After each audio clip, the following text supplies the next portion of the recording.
Hello class, today we will do chapter 12, friction. So in this chapter we will going to learn about the causes of friction. Explain the factors affecting friction. Compare static and sliding friction. Explain rolling friction. State the advantages and disadvantages of friction. Explain fluid friction. So let's start with an activity. तभी हम इस chapter में हम क्या पढ़ने वाले हैं, इस चैप्टर को हम समझ पाएंगे. So here is an activity. Roll a ball on the floor and watch its motion. You will find that the ball stops after some time, although no external force has been applied on it. तो इसके लिए तो आप बैठकर अगर ये video भी देख रहे हैं तो भी आप इस एक्टिविटी को कर सकते हैं. आपके आसपास बॉल तो होगी ही. एक बॉल उठाइए और उसको रोल कर दीजिए फ्लोर पर.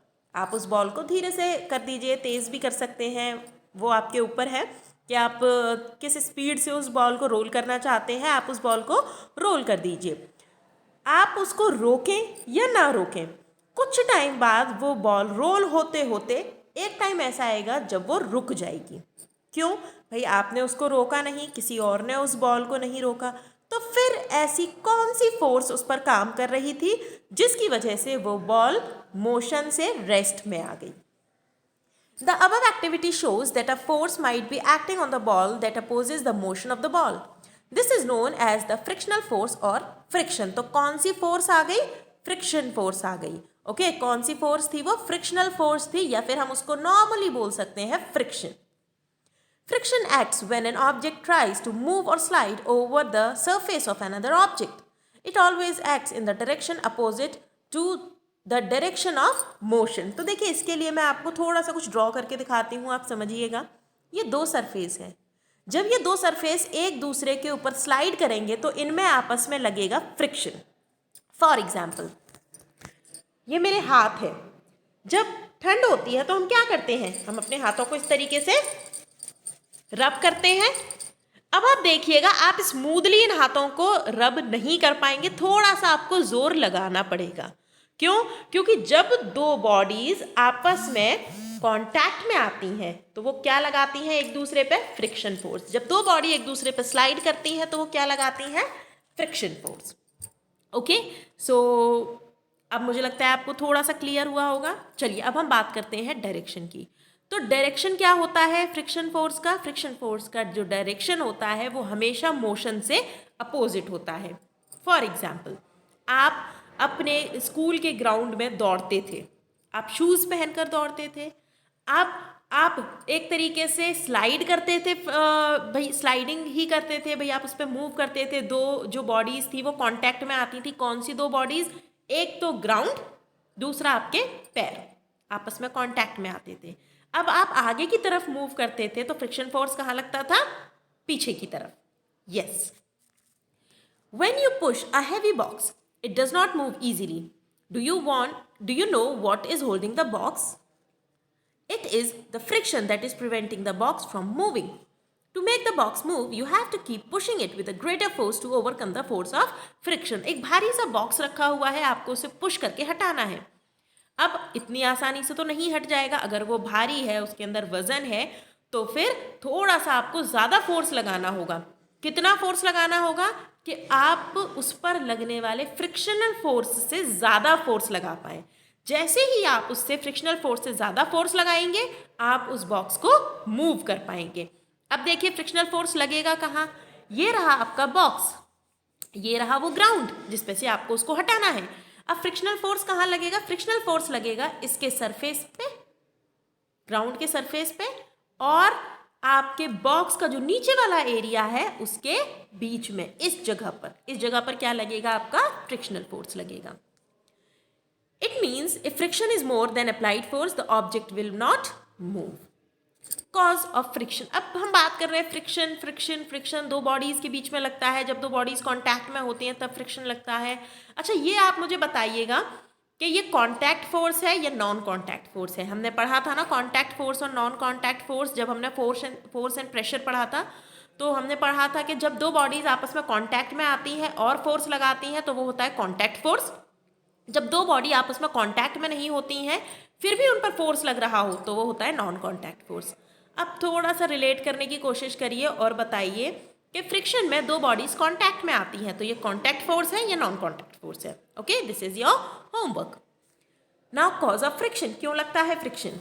When we observe a surface under a powerful microscope, we find that there are irregularities on it. Even a smooth looking surface has a large number of irregularities. ऐसा क्यों होता है? आपको कोई चीज़ कितनी भी स्मूथ नज़र आएगी, वो उतनी स्मूथ नहीं होती है। जब आप उसे माइक्रोस्कोप से देखोगे तो आप उसमें देखोगे बहुत सारी इरेगुलरिटी होती हैं। बिल्कुल ऐसे अगर आप बोलोगे नहीं मैम मार्बल तो बिल्कुल चिकने होते हैं, नहीं, अगर वो इतने ही चिकने होते, अगर वो इतने ही स्मूथ होते तो मार्बल पर आपकी बॉल हमेशा मूव करती रहती, रुक नहीं जाती। ओके, तो कितना भी स्मूथ सरफेस क्यों ना हो, थोड़ी बहुत इरेगुलरिटीज उसके अंदर होती हैं। These irregularities get interlocked when one object tries to move over another. This is what opposes the motion of a body trying to move and give rise to friction. Now factors affecting friction. तो देखिए इसके लिए ये activity है to determine the factors on which friction depends.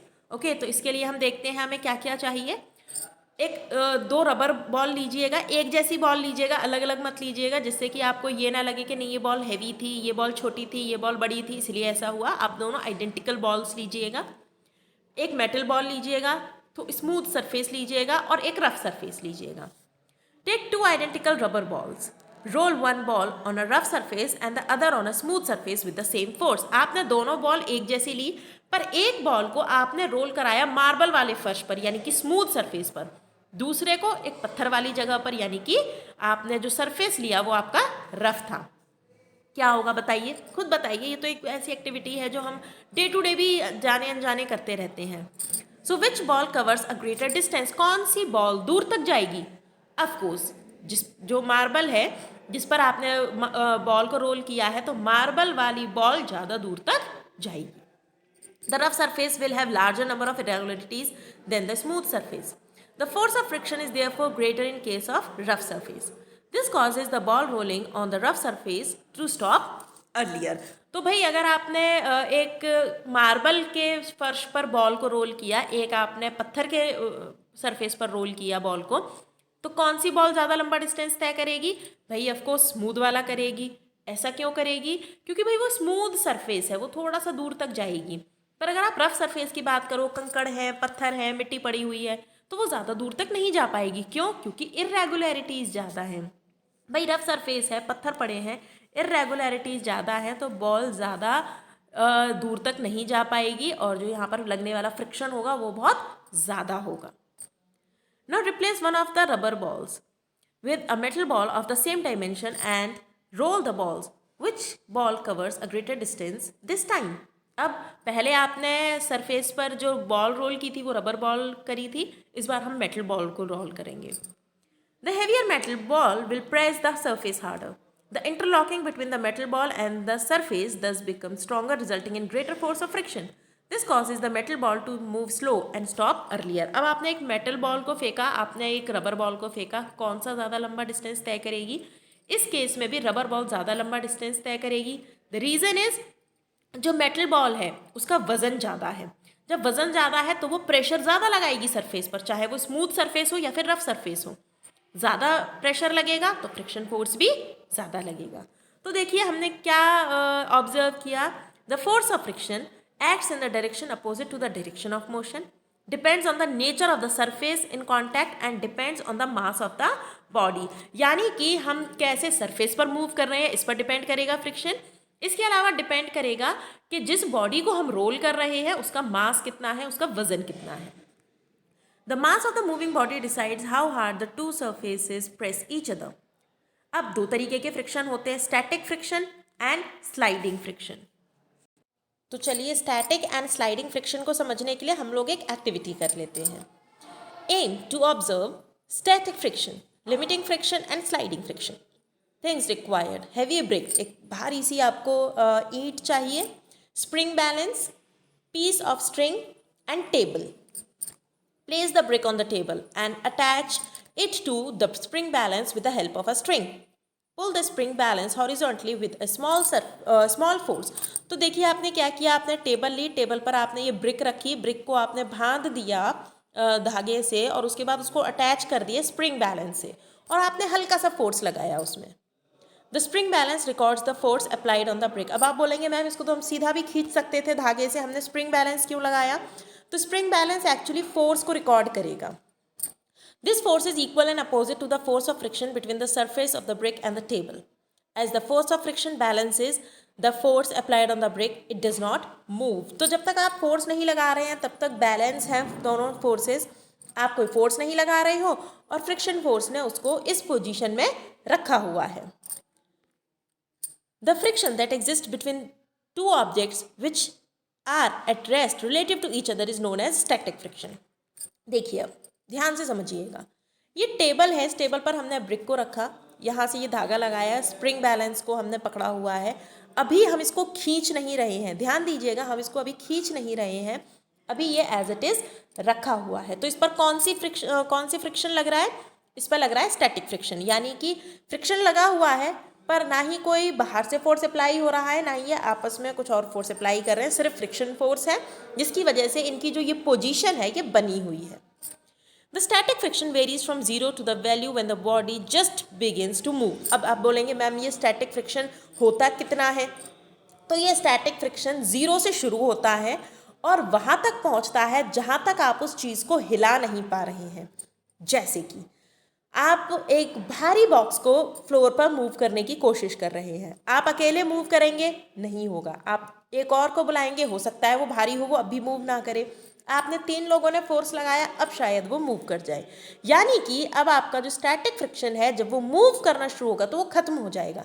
Static friction सिर्फ वहाँ तक रहता है, 0 से लेके वहाँ तक रहता है जब तक आपका जो ऑब्जेक्ट है उस पर कोई दूसरा फोर्स लगकर उसकी पोजीशन चेंज नहीं करता है। The static friction varies from 0 to the value when the body just begins to move. The maximum friction that balances the force applied on a body resting on a solid surface so that the body does not move is called a limiting friction. Keep pulling the spring balance till the rock begins to move. अब आप इसको खींचना शुरू करिए, खींचिए खींचिए खींचिए, एक time ऐसा आएगा जब आप उसको खींच लेंगे। Note the reading on the spring balance at this point of time. This represents the force required to overcome the static friction. It gives a measure of the limiting friction. अब limiting friction क्या होता है? अब limiting friction क्या है? तो limiting friction उतना friction है जितना कि जस्ट मूव होने से जो पहले वाला होता है। If the applied force exceeds the limiting friction the brick begins to move. अब लिमिटिंग फ्रिक्शन जहाँ पर खत्म होगा वहाँ से चीज़ मूव करना शुरू हो जाएगी। The friction acting on a body when it is sliding over a surface is called as sliding friction. अब अगर दो बॉडी एक दूसरे पर स्लाइड कर रही हैं तो उनके बीच में लगेगा sliding friction. The force required to keep the body moving with the same speed gives the measure of the sliding force. Once an object starts moving, the irregularities on it do not get enough time to interlock into the irregularities of the surface on which it is moving. Thus, the sliding friction is slightly smaller than the static friction. A smaller force is now required to keep the object moving. थोड़ा सा force चाहिए अगर आपको थोड़े time के लिए भी उस ऑब्जेक्ट को मूव करना है तो। भाई फोर्स ही तो आप लगाते हो, अगर आप बॉल फेंक रहे हो तो उस पर कुछ फोर्स लगा रहे हो ना, उसी फोर्स की वजह से तो वो बॉल कुछ टाइम तक मूव कर रही है। Now rolling friction, the force that resist the motion when an object rolls over another object और surface is called a rolling friction. तो नाम से ही पता चल रहा है जब एक ऑब्जेक्ट दूसरे ऑब्जेक्ट के ऊपर रोल करता है तो हम उसको बोलते हैं rolling friction. Repeat the above activity by putting some pencils under the brick. You will notice that when the brick is pulled, the pencils below it start rolling. Record the reading of the spring balance as the brick starts to move. You will notice that the force required to move the brick in this case is much smaller. तो देखिए ये तो बहुत he understood सा है और आप समझ जाएंगे। इस एक्टिविटी में हमने ब्रिक के नीचे कुछ भी नहीं लगाया था, सिर्फ ब्रिक रखी थी टेबल के ऊपर। पर अगर आप ऐसा करो कि इस ब्रिक के नीचे 2 पेंसिल्स लगा दो और उसके बाद आप इस ब्रिक को खींचो स्प्रिंग बैलेंस से, तो क्या होगा? आसानी से खिंच जाएगी। भाई जितना फोर्स आपको पहले लगाना पड़ रहा था उससे भी कम फोर्स में आपका जो पेंसिल है वो रोल करना शुरू कर देगा। ओके, तो that is rolling friction. Thus rolling reduces friction and makes movement of the objects easier. Thus we find that rolling friction is less than sliding friction, which in turn is less than static friction. This is the reason why it is easier to move a suitcase with wheels than the one without wheels. आप एक bag लीजिए जिसमें wheels लगे हों, एक bag लीजिए जिसमें wheels ना हो, दोनों को खींच के देखिए, आपको खुद पता लग जाएगा कि कौन सा फ्रिक्शन कम है और कौन सा फ्रिक्शन ज़्यादा है. So rolling reduces friction to a great extent, making it easier to move heavy objects. Let us perform the following activity to verify this further. देखिए ये एक एक्टिविटी है, ये एक्टिविटी आप खुद करके देखिएगा क्योंकि ये बहुत अंडरस्टूड सी एक्टिविटी है.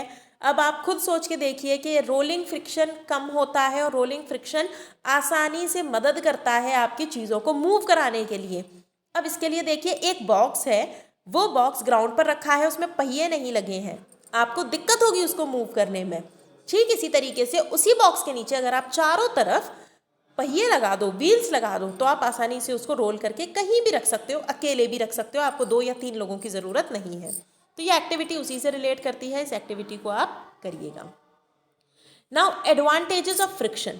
अब हम फ्रिक्शन फोर्स की बात कर रहे हैं, पर यह हमारे लिए ज़रूरी कैसे है और हमें क्या क्या सुविधाएं देती है. The following examples show the usefulness of friction in our daily lives. The friction between the ground and our feet help us to grip the ground with one foot and put the other foot forward. This enables us to walk. Water tends to reduce friction and so we slip when the floor is wet. आपको चलने में friction मदद करता है. जब आप चलते हैं तो ज़मीन के और आपके पैरों के बीच में फ्रिक्शन काम कर रहा होता है, जिसकी वजह से आप आसानी से चल पाते हैं. अब आपने देखा होगा एक फर्श पर अगर पानी नहीं है तो आप आसानी से चल लेंगे, आप स्लिप नहीं होंगे, पर जैसे ही पानी आ जाएगा आप स्लिप हो जाएंगे. हमेशा नहीं होंगे, मैं एक कंडीशन बता रही हूँ. पानी पड़ा होगा अगर फर्श पे तो आप स्लिप हो जाएंगे. क्यों? क्योंकि यहाँ पर फ्रिक्शन कम लगेगा. The friction between the pen and the paper enables us to write. तो हमारा पेन और पेपर के बीच में भी फ्रिक्शन फोर्स लगता है, जिसकी वजह से हम प्रॉपरली लिख पाते हैं. वरना ये इतना चिकना हो जाता, इतना स्मूथ सरफेस हो जाता अगर फ्रिक्शन नहीं लगता कि हम लिख भी नहीं पाते. A nail can be hammered into a block of wood due to the friction between the nail and wood. We are able to cut things due to friction between the surfaces in contact. Brakes of vehicles work due to friction. तो देखिए जब आप cycle के break लगाते हैं तो क्या होता है, ब्रेक लगाते हैं, जो ब्रेक लगे होते हैं और जो टायर होता है उनके वो बीच में आपस में कांटेक्ट में आते हैं और वो उसको रोक देता है. तो ब्रेक्स भी किसकी वजह से लगते हैं? फ्रिक्शन की वजह से. Now ways to increase friction. देखो हमें ठीक है स्मूथ सरफेस चाहिए होता है, पर फ्रिक्शन भी हमारे लिए बहुत ज़रूरी है. ओके जिसकी वजह से हमें कुछ ऐसे मेथड्स भी चाहिए जिससे हम फ्रिक्शन को बढ़ा पाएँ. The brake shoes in automobiles are use to increase friction. When the brakes are applied the brake shoes arrest the motion of the rotating drum or disc due to friction. This stops the wheel. ये बिल्कुल वैसा ही है. इसमें तो automobiles की बात करी है, मैं तो नॉर्मली अगर आपकी साइकिल की भी बात करूँ तो अगर आपके जो रिम है, रिम पर ही तो शू ब्रेक लगता है, वो जो ब्रेक लगता है, अगर ब्रेक में और आपके पहिए में फ्रिक्शन ना हो, वो ना रुके, तो आप कभी साइकिल ब्रेक लगा कर रोक ही नहीं पाएंगे. राइट तो हमारा फ्रिक्शन फोर्स काम करता है स्टॉप करने के लिए व्हील्स को. The soles in our shoes are grooved. This gives the shoes a better grip on the ground. अब ये आप जाइएगा शॉप पर और बोलिएगा कि भैया मुझे ना ऐसे शूज़ दो जो मुझे रनिंग में हेल्प कर पाएँ. क्या करेगा वो आपको शूज़ दिखाएगा, आप उसको पलट के देखिएगा. जितना अच्छा क्वालिटी का आप शू लेंगे, ओके जितना अच्छा शू होगा आपका, उतना ही ज़्यादा आपका फ्रिक्शन होगा ज़मीन पर और उतनी ही आसानी से आप दौड़ पाएंगे. आप एक चिकना सा शूज़ ले लीजिए, नीचे से बिल्कुल स्मूथ हो, अब उससे दौड़ के दिखा दो, फिसल जाओगे. ग्राउंड में आपको ऐसे शूज़ की ज़रूरत होती है जो कि ग्रूव से भरा हुआ हो, जिससे कि आप ग्राउंड पर आसानी से दौड़ पाएँ. The tyres of cars, buses and trucks are treated. आपने देखा होगा जो टायर्स होते हैं, देखिए ये जो टायर्स हैं, देखिए टायर्स में ये जो डिज़ाइन होते हैं ना, ये डिज़ाइन क्यों बनाए जाते हैं? जिससे कि फ्रिक्शन लग पाए टायर और रोड के बीच में. अगर ये आप स्मूथ बना दोगे ना तो आपकी जो गाड़ी है ना वो बहुत ज़्यादा स्लिप करेगी. इसलिए आप देखिएगा इवन जो साइकिल होती है ना, जो रेंजर साइकिल वगैरह होती हैं और जो रनिंग के लिए काम में आती हैं, वो भी इसी तरीके से होती हैं. वो इतनी ज़्यादा स्मूथ नहीं होती हैं, वो ग्रूवी होती हैं, जिससे कि हाई स्पीड में भी अगर रोकनी पड़े या वो स्लिप ना करे हाई स्पीड में भी. Okay now disadvantages of friction, तो ये तो थे कि हमारे लिए फ्रिक्शन ज़रूरी क्यों है और हमारे लिए क्या एडवांटेजेस हैं। अब डिसएडवांटेजेस भी बहुत हैं। फ्रिक्शन अपोजेज मोशन, एक टाइम ऐसा आता है जब फ्रिक्शन इतना ज़्यादा होता है कि वो मोशन को रोक देता है, तो ये एक डिसएडवांटेज है। Friction results in wear and tear, shoes देखो कुछ टाइम बाद आपके फट जाते हैं, टायर घिस जाते हैं, चिकने हो जाते हैं। ओके, मशीन्स भी बहुत ज़्यादा स्लिपरी हो जाती हैं। तो वो क्यों होता है? क्योंकि जो फ्रिक्शन है वो चीज़ों को ख़राब करता है। ओके, दैट इज़ वाई ये एक डिसएडवांटेज है। फ्रिक्शन कॉजेज हीट, काफ़ी टाइम तक आप अपने, मैंने आपको हाथों का एग्जाम्पल दिया था, ये मेरे हाथ हैं, ये मैंने एग्जाम्पल दिया था, आप फ्रिक्शन ऐसे ऐसे करो, ये फ्रिक्शन फोर्स लग रहा है, हाथ गर्म हो गए, यस गर्म हो गए। तो ये तो हमारे लिए एडवांटेज है कि मैम अच्छा है ना हमारे हाथ गर्म हो गए। पर आप उन मशीनों का क्या करोगे जो फ्रिक्शन होता रहता है जिसकी वजह से मशीनें गर्म हो जाती हैं, आपके जो टायर हैं वो गर्म हो जाते हैं, कई बार सड़कों पर हादसे भी हो जाते हैं टायर फटने की वजह से। Okay, so friction produces heat. The moving parts in machines produce a lot of heat which is lost to the surroundings. Now ways of reducing friction. अब देखो कई जगह हमारे लिए फ्रिक्शन ज़रूरी है, कई जगह हमें फ्रिक्शन नहीं चाहिए। तो हमने देखा था कि अगर हम किसी सरफेस को रफ़ कर देंगे, जूतों में ज़्यादा स्पाइक्स होंगे, ज़्यादा रफ़ होंगे, तो वो अच्छे से हमें हेल्प करेंगे। अब अगर हमें ऐसा कुछ चाहिए जिससे फ्रिक्शन बहुत कम से कम हो, तो उसके लिए हमें क्या करना है, चलिए वो भी देख लेते हैं। Although friction plays a useful role in our everyday life, it is desirable to minimize it in certain applications. So, while playing carom, players sprinkle powder on the board. This reduces the friction between the striker, coins and the board. तो देखिए क्या होता है, जब आप carrom खेलते हैं तो आप कैरम को अच्छे से पाउडर कर लेते हैं, ऐसा नहीं आप उसका मेकअप करते हैं। उसका रीज़न ये होता है जिससे कि उसका सरफेस है स्मूथ हो जाए, और जब आप स्ट्राइकर से स्ट्राइक करें, इस तरीके से उसको कॉइन को टॉस करेंगे, कॉइन को रोल करेंगे, तो वो आसानी से उस पर मूव कर जाएगा। The moving parts of machines are coated with a layer of grease or oil. This covers the irregularities in the surfaces of the moving parts and makes them smooth. आपने देखा होगा आप साइकिल में भी greasing या oiling करा के लाते हैं, तो वो भी एक तरीका है जिससे आप फ्रिक्शन को कम कर सकते हैं। और ऐसी चीज़ें जो आप किसी भी मशीन पार्ट को स्मूथ करने के लिए, चिकना करने के लिए यूज़ करते हैं, उनको हम बोलते हैं ल्यूब्रिकेंट्स, जैसे कि आप ऑयल यूज़ करते हैं या ग्रीस यूज़ करते हैं। As we have already learned that rolling friction is less than sliding friction, ball bearings or roller bearings are used between machine parts to reduce friction. Friction can be minimized, but it cannot be entirely eliminated. आप देखो friction को कम तो कर सकते हो, पर friction को पूरी तरीके से खत्म नहीं कर सकते हो। Even a perfectly smooth looking surface will have some irregularities. ये तो हम फर्स्ट पेज पर ही पढ़ चुके थे कि स्मूथ कितना ही सरफेस कितना ही स्मूथ क्यों ना हो, उसमें irregularities होती हैं। Fluid friction. Liquids and gases are commonly known as fluids. तो fluids आखिर होते क्या है? तो fluids होते हैं liquids और gases. They also exert a frictional force on objects moving through them. This force exerted by fluids is also referred to as a drag. तो देखिए फ्लूइड फ्रिक्शन, ऐसा फ्रिक्शन जो कि आपके लिक्विड और गैसेस अप्लाई करते हैं उसको हम बोलते हैं फ्लूइड फ्रिक्शन, और इसका दूसरा नाम हम बोलते हैं drag. The objects moving through fluids have to overcome this drag. Valuable energy is spent in overcoming this friction, which amounts to an energy loss. To minimize this energy loss, efforts are made to minimize the fluid friction. Aeroplanes, ships, and cars are designed to have aerodynamic or streamlined shape. This minimizes friction and saves a lot of fuel. तो देखिए जो even आपके जो aeroplanes होते हैं, जो ships होती हैं, वो भी स्ट्रीम लाइन होती है। स्ट्रीम लाइन कुछ इस टाइप का शेप होता है, ये आपका फिश का शेप होता है। ओके, ये आगे से और ये पीछे से थोड़ा सा स्लिम होगा और बीच से थोड़ा सा मोटा होगा। इससे क्या होता है, फ्रिक्शन कम लगता है। ओके, तो now we have completed with the chapter.